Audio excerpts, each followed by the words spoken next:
علی بھائی اگلا سوال ہے، کوئی ایسا طریقہ تجویز کریں جس کے ذریعے قرآن حکیم کو باقاعدگی سے ترجمہ کے ساتھ پڑھنے کی روٹین بن سکے؟ دیکھیں جی، ہماری تو خواہش ہے کہ لوگ ترجمے سے قرآن پڑھیں. روٹین بنانا ایک مشکل کام ہے. ظاہر ہے کہ ہماری ڈیلی روٹین کے اندر قرآن حکیم کی اس طریقے سے ہمیں ترغیب نہیں دلائی گئی کہ اسے ترجمے سے پڑھ کے اس پہ عمل کرنا ہے. اس کے ثواب کی صرف ترغیب دلائی گئی ہے اور ثواب کا کوئی انکار نہیں ہے. لیکن یہ تو اسی طریقے سے ہے کہ کوئی شخص یہ کہنا شروع کر دے کہ جی نماز بڑی اچھی ورزش ہے لہٰذا ہمیں نماز پڑھنی چاہیے. تو نماز اللہ نے اس لیے تو نہیں رکھی ہے کہ آپ نے ورزش کرنی ہے. نماز تو ہے وَأَقِمِ الصَّلَاةَ لِلذِّكْرِ، میری یاد کے لیے نماز کو قائم رکھو. ہاں اس کا سائیڈ بینیفٹ ہے کہ آپ کی ورزش بھی ہو جاتی ہے، لیکن یہ اللہ کا مقصد نہیں تھا. مقصد تو پورے کا پورا قرآن یہ کہہ رہا ہے کہ آپ نے یہ کتاب زندگی اور کتاب ہدایت ہے. وَأُوحِيَ إِلَيَّ هَذَا الْقُرْآنُ لِأُنذِرَكُم بِهِ وَمَن بَلَغَ، سورۃ الانعام آیت نمبر 19. اے نبی فرما دو قرآن مجھے اللہ نے اس لیے وحی کیا تاکہ اس کے ذریعے میں تمہیں بھی آخرت کا ڈر سناؤں اور جس تک یہ کتاب پہنچے اسی کتاب کے ذریعے آخرت کا ڈر سنائے. تو یہ نازل ہوئی ہے اس لیے. فذکر بالقرآن من یخاف وعید، اے نبی قرآن کے ذریعے آپ لوگوں کو نصیحت کریں جو اللہ کی دھمکی سے ڈرتا ہے. وَلَقَدْ يَسَّرْنَا الْقُرْآنَ لِلذِّكْرِ فَهَلْ مِن مُدَّكِرٍ، ہم نے قرآن کو سمجھنے کے لیے آسان کر دیا ہے کوئی جو اس سے نصیحت حاصل کرے. تو یہ قرآن کا مقصد یہ تھا. یہ سائیڈ بینیفٹ ہے. اب آپ سائیڈ بینیفٹ کو لے کے شروع کر دیں جی وہ ترمذی میں حدیث ہے. بھئی کس کو انکار ہے کہ ہر لفظ کے اوپر 10 نیکیاں ہیں اور الف لام میم ایک حرف نہیں ہے 3 حرف ہیں 30 نیکیاں ہیں. نبی علیہ السلام جب یہ فرما رہے تھے تو آپ یہ ترغیب دلا رہے تھے کہ صرف ثواب اور مردوں کو بخشوانے کا اس کو ذریعہ اپنی طرف سے بنا لینا اور عمل نہ کرنا. آپ کا یہ مقصد نہیں تھا. آپ کا مقصد تھا کہ لوگ اس کے اوپر عمل کریں. تو اس کی روٹین بنانے کے لیے اس کو کسی نماز کے ساتھ آپ پرماننٹلی اٹیچ کریں جس نماز کے بعد آپ کے پاس وافر ٹائم اویلیبل ہو. سب سے آئیڈیل تو ہے فجر کے بعد، اس وقت ذہن بھی ذرا تازہ ہوتا ہے. چلیں اگر فجر کے وقت نہیں وقت ملا کسی کو تو ظہر، عصر، مغرب، عشاء، رات کو سونے سے پہلے کوئی ایسے روٹین کا وقت جو آپ روٹین چلا بھی سکیں. ویسے اگر آپ مجھ سے پوچھیں نا تو اللہ تعالیٰ نے نیچرلی ہماری روٹین میں قرآن رکھ دی ہے. ہماری 3 نمازیں اللہ تعالیٰ نے جاری رکھی ہیں، فجر، مغرب اور عشاء. اور فجر کی نماز آپ بخاری مسلم اٹھا کے دیکھیں، اندھیرے میں صحابہ کہتے ہیں ہم جاتے تھے اور خوب روشنی میں نماز سے فارغ ہوتے تھے. 40 سے 50 منٹ کی نبی علیہ السلام کی فجر کی نماز ہوتی تھی. 40-50 منٹ میں آلموسٹ 1-1.5 پارہ تو تلاوت ہو سکتا ہے. 1 پارہ تو آرام سے ہو سکتا ہے 2 رکعتوں کے اندر. تو یہ ان کی روٹین میں تھا، ان کی زبان بھی وہی تھی. اب ہمیں تو ظاہر ہے کہ اکثریت کو، عوام الناس کو تو نہیں عربی آتی ہے. کتنے لوگ ہوں گے جنہوں نے عربی سیکھ لی ہوگی؟ چونکہ اکثریت کو نہیں آتی ہے لہٰذا ان کے لیے پھر ایک اور طریقہ میں نے تجویز کیا ہے جو اذان کے وقفے کے بعد آپ بتاتے ہیں انشاءاللہ. ہاں جی جناب، طریقہ یہ ہے کہ آپ اپنے جو موبائل فون ہیں، اسمارٹ فون، ان کا پازیٹیو یوز بھی کریں. اسے ایئر فلائٹ موڈ میں کریں. اس کے بعد جو قرآن کی تلاوت ہو رہی ہو اس کو آپ امام کے پیچھے کھڑے ہو کر ترجمے والا قرآن کھولیں، ساتھ عربی بھی ہو تو ساتھ ساتھ اس کا ترجمہ بھی پڑھتے جائیں، عربی پہ بھی نظر رکھیں، اور یوں آپ مصحف کو کور کر سکتے ہیں. لیکن اس میں سب سے بڑی ہرڈل جو ہے نا وہ یہ ہے کہ اب وہ مسجد کون سی ایسی ہو جس میں کوئی امام قرآن پڑھتا بھی ہو. کیونکہ ہمارے جو ائمہ مساجد ہیں انہوں نے تو چند صورتیں رٹی ہوئی ہیں 30ویں پارے کی یا چند مشہور آیات، وہ ہر دفعہ وہی ریپیٹ کرتے ہیں. رمضان مبارک کے علاوہ یہ پاسبل نہیں ہے، اور رمضان مبارک میں بھی اکثر جو حفاظ ہیں وہ اتنا تیز قرآن پڑھتے ہیں کہ آپ کو سمجھ نہیں آتی، سوائے اہل حدیث کے. وہاں پہ اہتمام ہوتا ہے اور مزہ آتا ہے قرآن سننے کا. اب مجھے عربی آتی ہے، میں تو بڑا انجوائے کرتا ہوں کہ پورا قرآن آپ کا 1 مہینے میں کور ہو جاتا ہے. عام مساجد کے اندر بھی اگر کسی ایک نماز میں، خواہ وہ فجر کی چوز کر لیں یا مغرب کی تو خیر پاسبل نہیں ہے، یا عشاء کی کر لیں، فجر اور عشاء کے اندر قرآن حکیم جو ہے وہ الف لام میم سے سٹارٹ کریں والناس تک. ایک تو اس حافظ کے لیے اپنے لیے فائدہ ہے, اگرچہ وہ 2 رکوع ہی روز کے پڑھ لیں, کہ اس کو سال کے بعد جب وہ مصحف سنانا شروع کرے گا تو اسے دوبارہ سے اس تردد سے نہیں گزرنا پڑے گا, اس کی روٹین بن جائے گی. اور عوام کو یہ فائدہ ہو جائے گا کہ پورے قرآن سے آپ گزریں گے. صحابہ اکرام علیہم رضوان اسی چیز کو تو انجوائے کرتے تھے, ان کی اپنی زبان تھی. اب ہمارے لیے تو ظاہر ہے ہمیں مصحف ترجمے والا یا مصحف پکڑ کے کھڑا ہونا پڑے گا. پاکٹ سائز کا آپ لے لیں یا موبائل فون سب سے بہتر ہے, اس میں ذرا ترجمے بھی مختلف آ جاتے ہیں. اس کے اوپر میری آلریڈی ویڈیو ریکارڈڈ ہے, تراویح میں قرآن دیکھ کے پڑھنا. تو میں نے اس میں بتایا تھا, صحیح بخاری میں امام بخاری نے باقاعدہ چیپٹر کی ہیڈنگ میں لے کر آئے ہیں کہ سیدہ عائشہ سلام اللہ علیہا, ہماری ماں, ان کا ایک غلام تھا جو انہیں مصحف پکڑ کر قیام اللیل کروایا کرتا تھا. اور اس کی پوری سند سنن کبریٰ البیہقی کے اندر اور المصنف ابن ابی شیبہ میں موجود ہے, پوری سند. یہاں تو تعلیقاً آئی ہے کہ سیدہ عائشہ کو وہ غلام پورا قرآن پڑھایا کرتا تھا, اس کے پیچھے نماز نیت کرتی تھی. ظاہر وہ محرم تھا غلام ہونے کی وجہ سے, اور وہ اپنے ہاتھ میں مصحف پکڑتا تھا, تو ظاہر اس کو یاد نہیں تھا.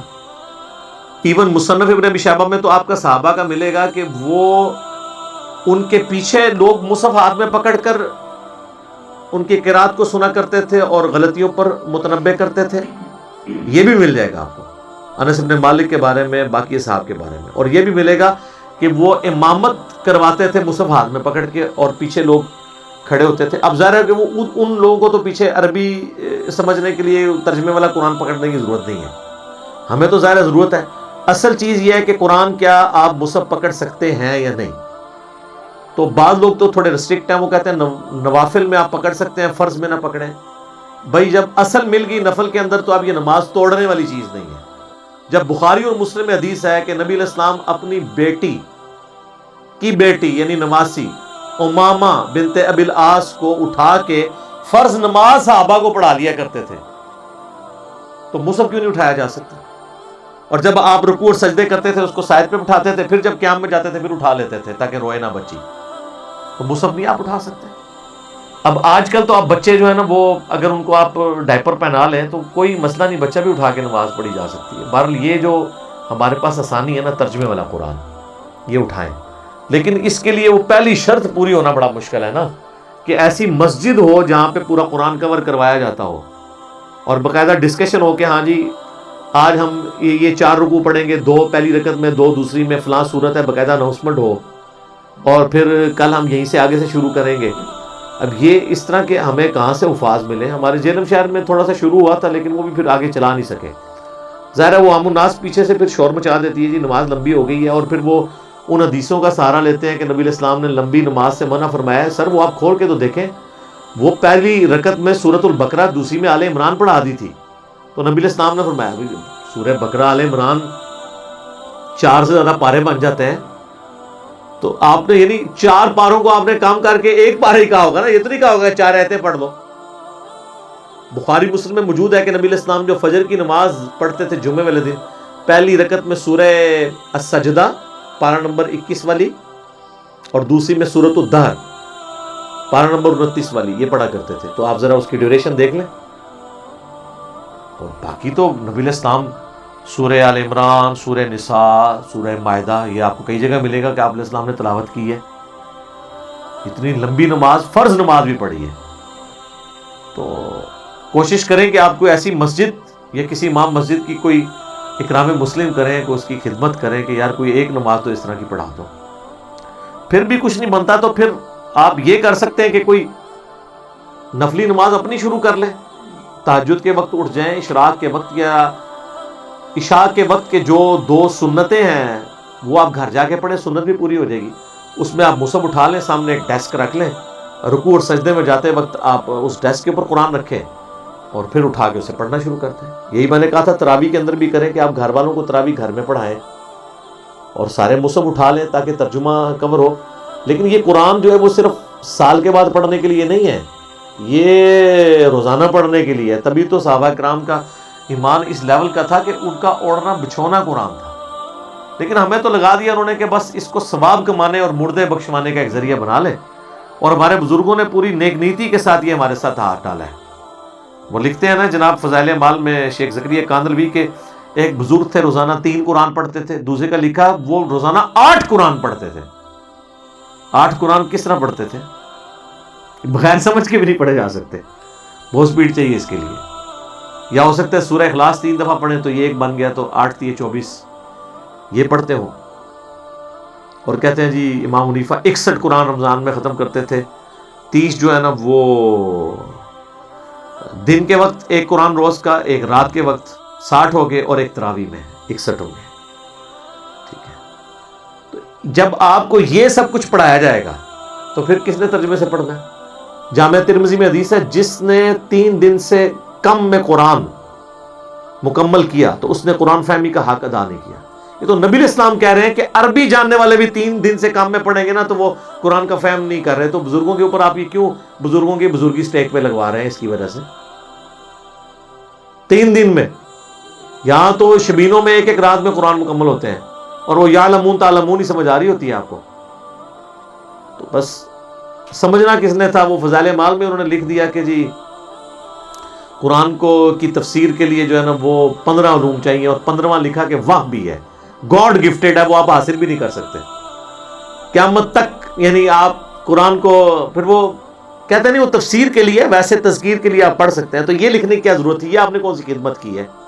کتاب آپ لکھ رہے ہیں فضائل اعمال اور فضائل قرآن، اور اس میں یہ اوٹ پٹانگ چیزیں لکھنے کی کیا ضرورت ہے؟ آپ تذکیر یعنی کے لیے ترغیب دلائیں کہ بھئی نہیں آپ اس کو قرآن کو ترجمے سے پڑھیں، وہ کیسے کریں گے؟ انہوں نے فضائل اعمال میں لکھ دیا کہ احمد بن حنبل کو خواب میں اللہ کی زیارت ہوئی، تو انہوں نے پوچھا کہ یا اللہ تیرا قرب حاصل کرنا چاہتا ہوں، سب سے آسان ذریعہ کیا ہے؟ تو اللہ نے فرمایا قرآن۔ تو انہوں نے کہا سمجھ کے یا بغیر سمجھ کے؟ میں کہتا ہوں جی یہ میرے سامنے کو بات کرے تو میں غصے میں اس کے ساتھ پتہ نہیں کیا کروں، انہوں نے اللہ کے سامنے کیسے کیا ہوگی؟ یہ جھوٹا خواب احمد بن حنبل پہ انہوں نے تھوپا ہے۔ تو آگے سے کہتے ہیں اللہ نے فرمایا چاہے سمجھ کے چاہے بغیر سمجھ کے، یعنی پورے کا پورا قرآن یہ کہہ رہا ہے، یہ قرآن اس لیے نازل ہوا ہے کہ آپ اس کی آیات کے اوپر تفکر کریں، اس سے ہدایت حاصل کریں۔ قرآن میں تو اللہ یہ کہہ رہا ہے اور ان کو یہ کہنا تھا، قرآن میں تو اللہ اپنے پیغمبر کو کہہ رہا ہے وَأُوحِيَ إِلَيَّ هَذَا الْقُرْآنُ لِأُنذِرَكُم بِهِ وَمَن بَلَغَ۔ اے نبی تم فرما دو قرآن اللہ نے مجھے اس لیے وحی کیا اس کے ذریعے میں لوگوں کو ڈر سناؤں، اور جس تک یہ کتاب پہنچ جائے وہ بھی اس کے ذریعے۔ فَذَكِّرْ بِالْقُرْآنِ مَن يَخَافُ وَعِيدٍ، اے نبی قرآن کے ذریعے آپ نصیحت کریں جو اللہ کی دھمکی سے ڈرتا ہے اسے۔ پورا قرآن اس پہ گواہ ہے کہ قرآن اس لیے نازل نہیں ہوا جس کے لیے انہوں نے بنا لیا ہوا ہے، اور کتنی غیر محسوس طریقے سے انہوں نے امت کے ساتھ جنازہ نکالا ہے۔ اس حوالے سے میں وہی بات کروں گا کہ اگر کوئی یہودی عیسائی ہمیں آ کے کہتا نا قرآن ڈائریکٹ نہ پڑھو گمراہ ہو جاؤ گے، ہم اس کا منہ توڑ دیتے، لیکن یہ جو یہودی نما مسلمان ممبروں پہ چڑھ کے کہہ رہے ہیں قرآن اور حدیث ڈائریکٹ نہ پڑھنا گمراہ ہو جاؤ گے، ہم کہتے ہیں سبحان اللہ۔ آج کوئی غیر مسلم مسلمان ہو نا، ہم اسے قرآن پڑھنے کے لیے دیں گے کہ اس کے مطابق بھی اپنے عقائد اور نظریات کرو، لیکن خود نہ ہم نے خود نہ ہمارے آباء و اجداد نے کبھی قرآن ترجمے سے پڑھ کے اپنے عقیدے اس کے مطابق کیے ہیں۔ اس لیے میں بار بار گورنمنٹ سے بھی ریکویسٹ کرتا ہوں کہ آئین میں یہ ترمیم آپ داخل کریں نا، آپ اپنی مرضی کی تو 17ویں ترمیم اور 18ویں ترمیم داخل کرتے ہیں، تو آئین میں یہ بھی ترمیم داخل کریں جدھر آئین میں یہ موجود ہے کہ قرآن حکیم کی بغیر غلطیوں کی پرنٹنگ کو انشور کرے گی گورنمنٹ، وہاں پہ یہ بھی ڈالیں کہ قرآن بغیر ترجمے کے پاکستان میں چھاپنا جرم ہوگا۔ اگر زیادہ کسی کو مسئلہ ہے نا، اس طرف آپ عربی چھاپ دیں، رائٹ پہ لیفٹ پہ اردو، لیکن چھاپیں آپ ترجمے کے ساتھ۔ اجمیوں کے ملک میں بغیر عربی کے ترجمے کا کیا تک بنتا ہے کہ ترجمہ کیے بغیر آپ یہ کر رہے ہو؟ تو ظلم ہے نا۔ تو ہم تو ریکویسٹ ہی کر سکتے ہیں کہ مرنے سے پہلے ہم مسلمان کر لیں اس پہ غور۔ کتابوں کا خدا اور ہے بابوں کا خدا، اور کتابوں کے خواب خدا کا تعارف تبھی ہوگا جب آپ خوابوں سے نکل کے کتابوں پہ آئیں گے اور قرآن کو ترجمے سے پڑھیں گے، ادروائز کبھی بھی آپ کو اس خدا کا تعارف نہیں ہوگا جو خدا نے خود اپنا تعارف کتابوں کے ذریعے کروایا۔ ٹھیک ہو گیا جی؟